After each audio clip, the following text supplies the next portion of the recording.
Hi, this is Shay Jackson with Hype Career and Education Foundation.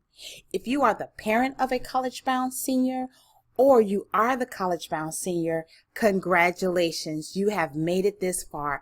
You're almost finished. Now, I know you may have feelings of excitement and may also be a little stressed because you know it's time to now seriously buckle down and start applying for college. This checklist is for you. This is the senior checklist for August. Let's get started. One of the first things that seniors should do is just decide what career path they would like to choose. Not specifically the profession, but the career path. Let me tell you the difference. I can say, oh, I would like to be a business major and not know specifically if I want to be an accountant or if I want to study economics. So again, you should know the career path. Now, if you say, hey, I don't know what I want to do, one thing that you can do is process of elimination. So let's say you're not big on math, and if you think about math, it makes you sick. So you'll know, number one, that you may not want to be an engineer that deals a lot with math, or if you're interested in science like biology and chemistry intrigued you, well, you may want to be a science major and then think about what specifically you would like to do. So you can either think about your interests, think about the classes that you took in school that were really interesting to you, to you, and also the ones that you were like, you're thinking, no, I really don't want to take that in college. Now, know that you can't get away from a math class or English class, but you may not have to take that many. Most times, college students take core classes, which are like math, similar to what you take in high school: math, English, social sciences, and science. You take those, but not as many as you do in high school. Okay, so again, think about what career path you would like to take. If you don't have an idea, don't worry about it. I'll have a video that goes over choosing a major and kind of different professions for different career paths. Okay? Moving on. It's that time. It's time to start narrowing down your final college list. And you may be thinking to yourself, I don't know if I have enough colleges, or do I have too many colleges? It depends. So a good range is to have maybe 3 to 5 colleges on your list. Now, if you have more than that, what you should do is just take a moment and look at why I like that college, what intrigued me about it, why do I want to go? Are they known for the major I would like to pursue, or the career path I would like to pursue? So it's time to dwindle down this. 3 to 5 or 3 to 7 would be, 5 to 7 colleges would be good to have on your final college list. So again, in August, seniors, to not stress so much about applying, please take a moment to narrow down your college list to 5 to 7 or 3 to 7 colleges. And the reason that I'm saying between 3 and 5, because some students, they only know a few colleges, and out of those colleges, let's say that you know about 5 colleges, and of those you only want 3. So don't feel pressure that you have to have 5. So we'll say a 3 to 7 range. Okay, so that's that. August to-do list. We need to narrow down and have our final college list ready to go. Taking the SAT and ACT test. So the ACT and ACT test, it's really good to take it at the very beginning of your senior year.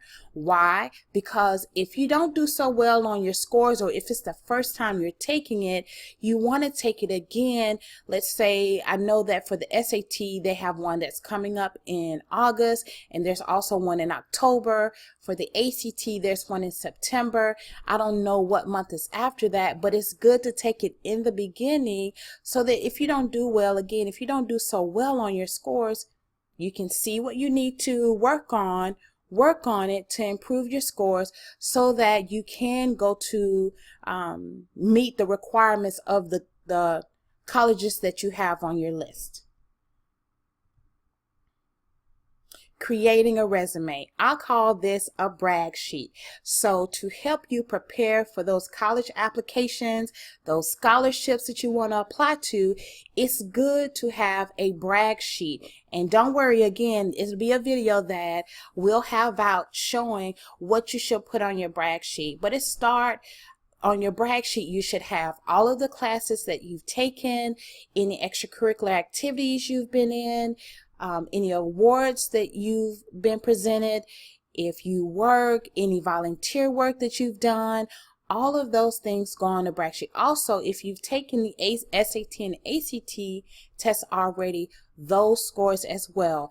If you made honor roll in your school, put that down. So anything that makes you shine like a star, that's what you need to have on your brag sheet. Because remember, it's all about you, and you are the only person that can present yourself to the colleges in the best light. The application, the college application. So in you getting prepared, one thing that would be good for you to do is to go and find out what application your colleges take. So let me give you an example. We are in the great state of Texas, and so for Texas, for residents that are in Texas that are applying to colleges in Texas, the application they will use is Apply Texas.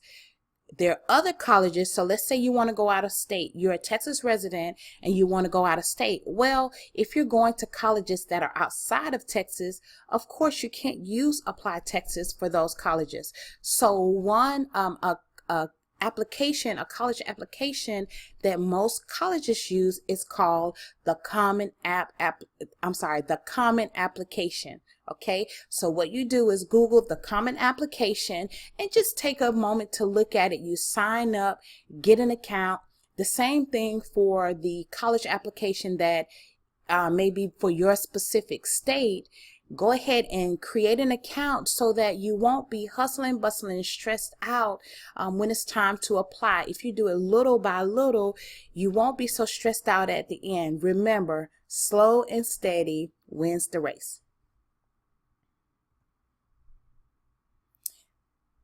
Seniors also, and also parents of seniors, what would be good also is to meet with the school counselor. What are you meeting with the school counselor for? Number one, letting them know what colleges you're interested in, because you never know. They may know someone at that college. They may have some great advice that they can give you. You also want to check that you have all of the classes you need in order to graduate. Okay, again, you want to meet with that counselor. Go over your transcript to make sure that you will graduate on time and that you have met all the requirements in order for you to graduate. Okay. Also, the school counselor may have a list of scholarships that she can tell you about so that you can apply to get free money. Okay. So again, when the beginning of school starts, maybe that second week, not the first week, because it may be crazy with people changing their schedules and it's in total just chaos because it's the first week of school. Wait till the second or third week of school to meet your school counselor to just sit down and have a talk. Parents also, I encourage you, if there are things you have questions, there's some things you don't know, make an appointment to meet with the school counselor. Now this is a big one. So we have our final college list. Check. Now one thing that we need to do is go and look and see what the admission requirements are for that specific college. Okay, again, we have our colleges, and maybe this may help you to determine what colleges you want to have on your list, is to look and see what the admissions requirements are. Okay, it's good to have a safety school, a reach school, and a school that you know that you'll automatically get in. It's not you meet the qualifications and there's nothing really that would prevent you based on your score, ACT, SAT scores, your class rank. There's nothing to prevent you from having a easy breezy time getting in. Okay, again, check the admission requirements for each college, and once again, we will have a video showing how you go onto the college website, find the admissions requirements, and also we'll provide a documentation so that it can be wrote down and you can compare the colleges, because there may be some colleges on your list right now, once you make your final college list, that based on their admission requirements, you may want to take that one off and add another one. Okay, while you're on the college's website, find out when the application deadline is. Now, one thing that I will say is there are some colleges who will allow you to start applying early, and it won't be considered early decision or early action. Early decision, early action, we'll talk about in another video. But for instance, LSU, Louisiana State University, students can start applying on, I believe it's August 1st or August 2nd. Why is it good to apply early? Even if you don't have your SAT or ACT scores, some colleges will allow you to fill out all of the application information and then just have your score sent. And some, they won't allow you to, but it's good to see. Why would you want to do that? Why would you want to start applying so early? Because it allows you to have time and you won't feel crunched, or you won't feel rushed and stressed out doing it closer to when the application deadline is. Also, if you get a letter saying that you're admitted, then and you can do your financial aid, which financial aid is in October. That's another video as well. But you've been admitted, you have your financial aid in. If you are able to be awarded any type of money, you'll be one of the first students to do it, because most times seniors wait to almost the very end, close to the application deadline, as opposed to starting early. So as you're looking at the colleges on your list and their admission requirements, look to see what the deadline is, but also look to see when you can start applying. You feel good about that college that you want to apply to, go ahead and start the process, because also it shows that you're interested in that school to take the time to create an account.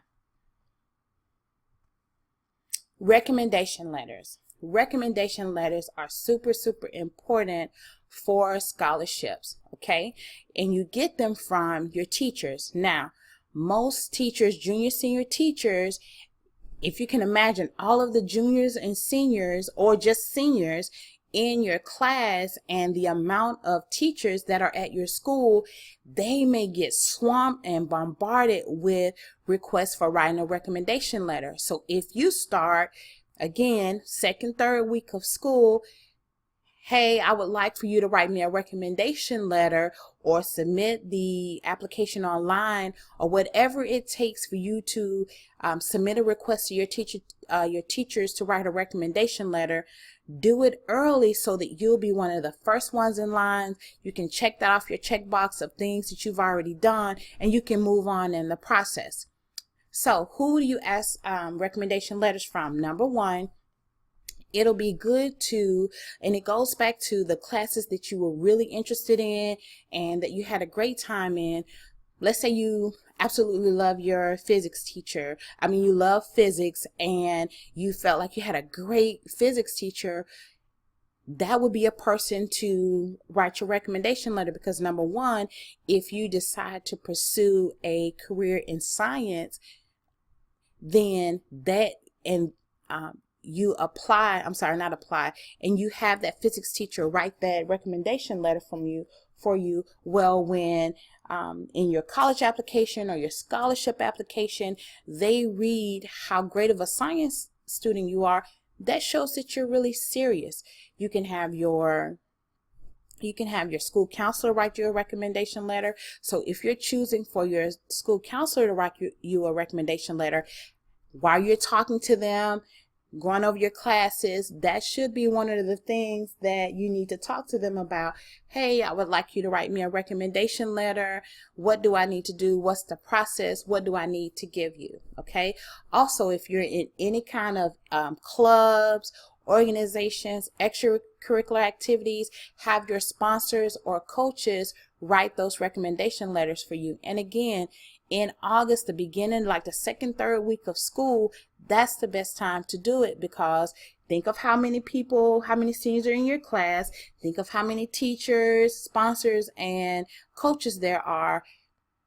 Most people that are going to college need recommendation letters. You want to be one of the first ones to already have your request in. If you haven't started volunteering, get started. Okay, why do you need to volunteer? Number one, it shows that you are a diverse student, that you're not just focused on going to school or playing sports, but that also you want to improve the community. Why do I say that? So when a college is looking at an applicant, one of the things that they want to think about is, how will this student be an asset to our college? If you show that you volunteer, let's say at the local shelter, the local pet shelter, local animal shelter, or at the hospital, at the library, if you're willing to sacrifice your time to give to others, they feel like it'll happen in college as well, and you'll be part of the college community that gives back, and that's just not stuck in their room, not doing anything. You're out, you're participating, okay? And also volunteer hours are good for when you apply for scholarships. That's some scholarships is based on how many hours you volunteered, okay? So think about volunteering. And whatever place you think about volunteering, if it can have something to do with the career path you're interested in, that would be great, because it'll give you firsthand knowledge of what it would take to be in that profession or in that career. For instance, if you say that you want to be a vet, then volunteering at a local animal shelter, at a local animal clinic, that would help you to see the day in the life of working around animals, not necessarily being a vet, but just working with animals on a consistent basis. Extracurricular activities. If you have been in extracurricular activities for your freshman, your sophomore, your junior year, then this is the year that you should try to be an officer. If you haven't, and if elections have already happened, then that's fine, but try to do your best to lead a group. For instance, like the fundraising committee, to read the fundraising committee. So try to, if you aren't an officer, try to be the head of a committee. This shows that you also, again, want to put in and make your organization great. And if you haven't started volunteering, not volunteering. If you haven't been part of any extracurricular activities, now is the time to start. College and scholarship essays. Yes. College and scholarship essays. So one of the things that you would do when you are visiting the colleges that are on your list, check to see if there are any essays that you have to write on, and they would most times be on your college application. Okay, and I'll use again for Apply Texas. One of the colleges in Texas is called the University of Texas, and it's in Austin. Well, for Apply Texas, you can apply for several different colleges that are in Texas, but if one of those colleges, for instance UT, want you to write an essay, then you need to get started writing it. That's why it's so important to start now looking to see what is asked and expected of you on your college applications, because in this way you can kind of plan it out so that you won't be in a hurry and rushing. Because I don't know if you have senior friends or know any seniors from last year, but that first semester can be hectic, and then the spring semester can be hectic too, with applying to college and getting prepared and getting ready and taking tests. So you want to start early, getting those things in line, getting your ducks in a row, so that you won't be stressed out in the end. Okay, college and scholarship essays, try to get started as soon as possible. So for scholarship essays, you don't have to necessarily wait until, and most, there are a lot of scholarships that are, the deadline is the spring. You don't have to wait to the spring to see to start looking for scholarships. You can start now and just preparing. Most times there are only 5 or 6 different questions, base questions that scholarships have. And if you kind of start writing them now, having your English teacher look at them, or someone you know read them, all you have to do is tweak it and cater it to whatever specific scholarship you are applying to. And again, you won't feel so pressured writing essays. Okay. Last but not least, avoid senioritis. You've worked 3 years to get to this point. Finish strong. Try to avoid senioritis, okay? Again, my name is Shay Jackson with Hype Career and Education Foundation. If you have any questions or need help, it's absolutely free. Give us a call or email us at help@thehypefoundation.org. Have a wonderful day.